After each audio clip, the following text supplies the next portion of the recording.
पटामुंडई block अंतर्गत गंगारामपुर पंचायत चुआलिया शक्तिपीठ 2 कोटी टंका व्यय जल संपद विभाग पक्षर गोबरी संप्रसारित केनाल नंबर 1 के कंक्रीटीकरण शिलान्यास और गंगारामपुर पंचायत तारिणी छकठारे 4 कोटी टंका व्यय जल संपद विभाग पक्षर गोबरी संप्रसारित केनाल नंबर 1 के कंक्रीटीकरण शिलान्यास कर जायछि।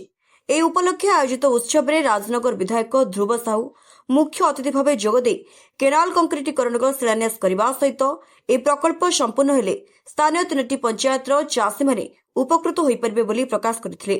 ଏହି ଉତ୍ସବରେ ପଟାମୁଣ୍ଡେଇ ବ୍ଲକ ଅଧ୍ୟକ୍ଷ ପ୍ରଦ୍ୟୁମ୍ନ ସାମନ୍ତରାୟ, ଜଳସମ୍ପଦ ବିଭାଗ ସହକାରୀ ଯନ୍ତ୍ରୀ ସୁନୀଲ ନାୟକ, ବ୍ଲକ ବିଜେଡି ସଭାପତି କିଶୋର ସାହୁ, ନଗର ବିଜେଡି ସଭାପତି ବୁଢା ଲେଙ୍କା, 17 ନମ୍ବର ଜିଲ୍ଲା ପରିଷଦ ସଦସ୍ୟ ରଞ୍ଜନ ବିଶ୍ୱାଳ, 16 नंबर जिला परिषद प्रतिनिधि स्वप्नरंजन बेहेरा, सरपंच संघ सभानेत्री लक्ष्मीप्रिया षडंगी, बीजेडी राज्य संपादक मिटू दास प्रमुख बहु बीजेडी नेता, कर्मकर्ता, स्थानीय लोकप्रतिनिधि, मान्यगण्य व्यक्ति और जनसाधारण जोग देथिले।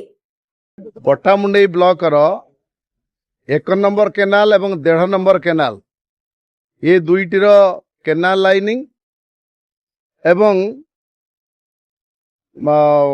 मालीबसा पाखु जिगरण पर्यंत केनाल रास्तार निर्माण कार्य आज पाखापाखि 6 कोटी टंका विनिमय रे ये कार्यर शुभ शिलान्यास दिगला।